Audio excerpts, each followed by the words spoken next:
Rolex, जो आज के टाइम पर दुनिया की सबसे लग्जरियस और एक्सपेंसिव वॉचेस बनाती है, दरअसल उसकी शुरुआत लगभग एक सेंचुरी पहले एक अनाथ लड़के ने की थी। आज के इस वीडियो में हम देखेंगे कि कैसे एक अनाथ लड़के ने बिलियन डॉलर की वॉच कंपनी बनाई और आखिर ये कंपनी ऐसा क्या करती है जिससे इनकी एक एक वॉच की कॉस्ट लाखों रुपए तक होती है। So without wasting time, let's get into the inspiring rags to riches story of Rolex.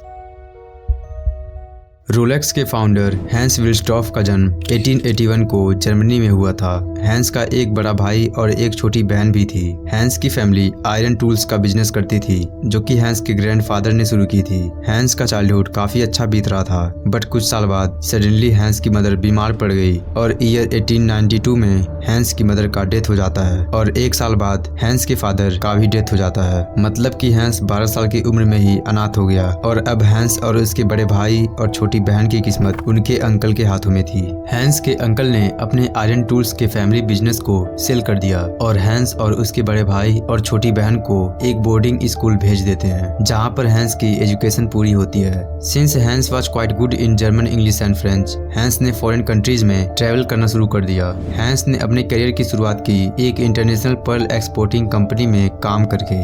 वहां पर हैंस को काफी एक्सपीरियंस गेन हुआ, जो कि हैंस की फ्यूचर डीलिंग्स में बहुत क्रूशियल रोल प्ले करने वाला था। इसके बाद ईयर 1900 में हैंस स्विट्जरलैंड चला जाता है, जहां पर कूनो कॉटन नाम की वॉच मेकिंग कंपनी में हैंस एक क्लर्क की जॉब करता है। कूनो कॉटन कंपनी कई वैरायटी की पॉकेट वॉचेस एक्सपोर्ट करती थी और कंपनी खुद भी कई वॉचेस मैन्युफैक्चर करती थी। हैंस कंपनी में daily hundreds of pocket watches को वाइंड करता था और उसको वेरीफाई करता कि सभी वॉचेस एक्यूरेट हैं कि नहीं, जिसकी वजह से हैंस को वॉच मेकिंग के बारे में काफी डीप नॉलेज हो गया था। इसके बाद 1903 में हैंस लंदन चला जाता है to work for another high quality watch making company. यहाँ पर हैंस को बिजनेस की अच्छी अंडरस्टैंडिंग होती है। इन सभी कंपनी में काम करके हैंस ने काफी कुछ चीजें सीखी थी, लेकिन हैंस हमेशा से कुछ बड़ा करना चाहता था, जिसकी वजह से ईयर 1905 में जब हैंस 24 साल का था, तब वो अपने brother in law Alfred Davis के साथ एक वॉच मेकिंग फर्म की शुरुआत की और जो पैसे हैंस ने जॉब करते टाइम सेव करके रखे थे उसे अपने बिजनेस में इन्वेस्ट कर दिया।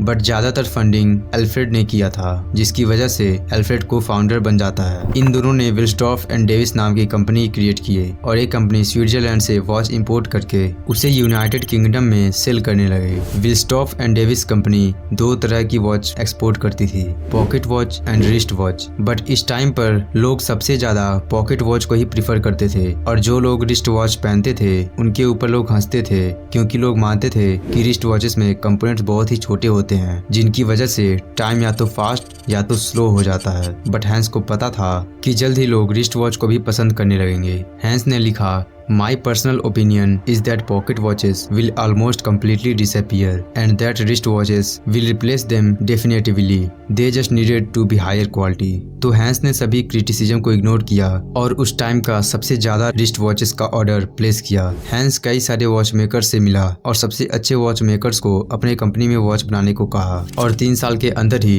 विल्स्टॉफ and Davis British watch commerce के टॉप प्लेयर बन गए। बट इस टाइम पर उनका कोई ब्रांड नेम नहीं था। हैंस ने क्लेम किया कि उसने अल्फाबेट के रैंडम लेटर्स को कंबाइन करके हंड्रेड्स ऑफ यूनिक नेम बनाया, बट कोई भी नेम फिट नहीं बैठ रहा था। लेकिन इसके बाद हैंस ने कहा कि एक दिन वो लंदन में हॉर्स राइडिंग कर रहा था, तभी एक जिनी ने उसके कान में रोलेक्स नेम विस्पर किया। रोलेक्स नेम बिल्कुल परफेक्ट था और शॉर्ट होने की वजह से डायल्स पर भी फिट बैठ रहा था। इसके बाद ईयर 1908 में उन्होंने पूरे कंपनी का नेम चेंज करके रोलेक्स वॉच को लिमिटेड कर देते हैं और इसके बाद रोलेक्स वॉचेस की सेल भी बढ़ जाती है। ईयर 1910 में रोलेक्स दुनिया की पहली रिस्ट वॉच कंपनी बनी, जिसे स्विस सर्टिफिकेट ऑफ प्रिसीजन का अवार्ड मिला और फिर 1914 में ब्रिटिश की ऑब्जर्वेटरी रोलेक्स को क्लास ए रेटिंग का अवार्ड देती है, जो कि इसके पहले सिर्फ मैराइन क्रोनोमीटर्स को ही दी गई थी। बट 14 दिन के बाद ही 28 जुलाई 1914 को फर्स्ट वर्ल्ड वॉर शुरू हो गया और इस टाइम तक हैंस का हेडक्वार्टर लंदन में ही था, जिसके अंदर 60 एम्प्लॉयज पेरोल पर काम कर रहे थे और ये एक एक्सपोर्ट सेंटर बन चुका था। लेकिन 1915 में ब्रिटिश गवर्नमेंट सभी तरह की लग्जरी गुड्स पर 33.3% का कस्टम ड्यूटी इम्पोज कर देती है, जिसकी वजह से हैंस ने अपना हेडक्वार्टर लंदन से स्विट्जरलैंड शिफ्ट कर दिया। इस टाइम पर जहां बाकी वॉच कंपनी बैंकरप्ट हो रही थी, वहीं पर रोलेक्स रिस्ट वॉचेस की सेल और बढ़ रही थी, क्योंकि मिलिट्री को रिस्ट वॉचेस यूज करने में काफी कन्वीनियंस फील हो रहा था पॉकेट वॉचेस के मुकाबले। इसके बाद हैंस रोलेक्स की एड्स में अच्छा खासा पैसा इन्वेस्ट करते हैं, क्योंकि हैंस को पता था कि एड देखने के बाद वॉचेस के लिए परसेप्शन चेंज हो जाएगा। इसके बाद 1926 में रोलेक्स ने दुनिया का सबसे पहला वाटरप्रूफ वॉच क्रिएट किया, जिसका नाम ओएस्टर रखा गया था। इसके बाद हैंस को पता चला एक मर्सिडीज ग्लिट्ज नाम की वुमेन इंग्लिश चैनल पर स्विम करने वाली है, तो हैंस ने मर्सिडीज को कन्विंस किया रोलेक्स को अपने गले में पहनने के लिए। और फिर जब 10 घंटे के बाद वो कोल्ड वाटर से निकलती है, तब भी रोलेक्स ओएस्टर बिल्कुल सही तरीके से काम कर रहा था, जिसकी वजह से रोलेक्स ओएस्टर के बारे में कई सारी न्यूज़पेपर की हेडलाइंस में प्रिंट किया जाने लगा। और इस पॉइंट के बाद से रोलेक्स को इंटरनेशनल फेम मिलना शुरू हो गया। रोलेक्स के हाइप को और बढ़ाने के लिए हैंस ने रोलेक्स ओएस्टर को फिश बॉल के अंदर रियल फिश के साथ रखा और सभी रोलेक्स की डीलरशिप शॉप के फ्रंट पे इसको रखने को कहा, जिससे लोग उसे देख सकें जब वहां से गुजरे। ये एक जीनियस स्ट्रेटजी थी, जिसकी वजह से लोगों में रोलेक्स को खरीदने के लिए एक अलग ही चाह बन रही थी। इसके बाद रोलेक्स की हिस्ट्री में सबसे बड़ा टर्निंग पॉइंट 5 साल बाद आया, जब 1931 में रोलेक्स के इंजीनियर्स ने परपेचुअल रोटर डेवलप किया, जिसकी वजह से घड़ी को पहनने पर वो ऑटोमेटिकली वाइंड हो जाती थी। रोलेक्स ने इसको ओएस्टर के केस से ऐड किया और नया मॉडल ओएस्टर परपेचुअल को लॉन्च किया, जो कि वाटरप्रूफ होने के साथ साथ सेल्फ वाइंडिंग के फीचर के साथ थी। इसके बाद हैंस ने सभी पॉपुलर लोगों से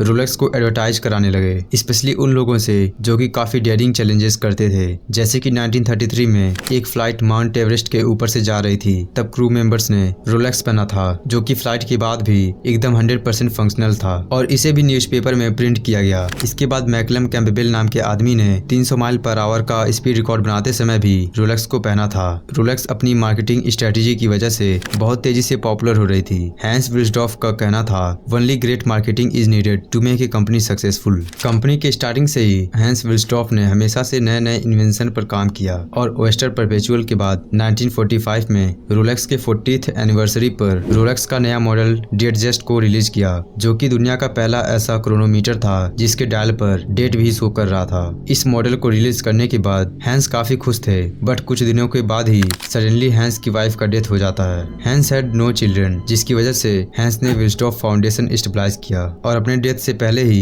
अपने 100% ओनरशिप स्टेक को फाउंडेशन को दे दिया। रोलेक्स की ग्रोथ का अंदाजा आप इस बात से लगा सकते हैं कि 1946 तक रोलेक्स ने 50,000 सर्टिफाइड क्रोनोमीटर सेल किए थे, लेकिन 1947 में रोलेक्स की वॉच की सेल इंक्रीज होकर 1 लाख तक हो जाता है। मतलब कि जितना रोलेक्स ने पिछले 20 सालों से सेल किया था, उसका डबल इन्होंने सिर्फ एक ही साल में सेल कर दिया। 1960 में हैंस विल्सडॉर्फ का डेथ हो जाता है, जिसके बाद से रोलेक्स कंपनी को विल्सडॉर्फ फाउंडेशन मैनेज करती है। क्योंकि ये एक फाउंडेशन है और इनका ज्यादातर पैसा चैरिटी में जाता है, इसलिए रोलेक्स को कोई भी टैक्स नहीं पे करने होते हैं। रोलेक्स ने इसके बाद खुद को एक लग्जरी ब्रांड बना दिया और इनके एक वॉच की कॉस्ट थाउजेंड्स ऑफ डॉलर तक होती है। रोलेक्स के एक्सपेंसिव वॉचेस के पीछे मेन रीजन ये भी है कि 1985 से रोलेक्स अपने वॉचेस को 904L नाम के एक्सपेंसिव स्टील से बनाने लगी, जो कि बहुत मजबूत होती है। और 2017 में रोलेक्स की डेटोना वॉच को एक ऑक्शन में $18 मिलियन यानी कि लगभग 150 करोड़ रुपए में बेचा गया।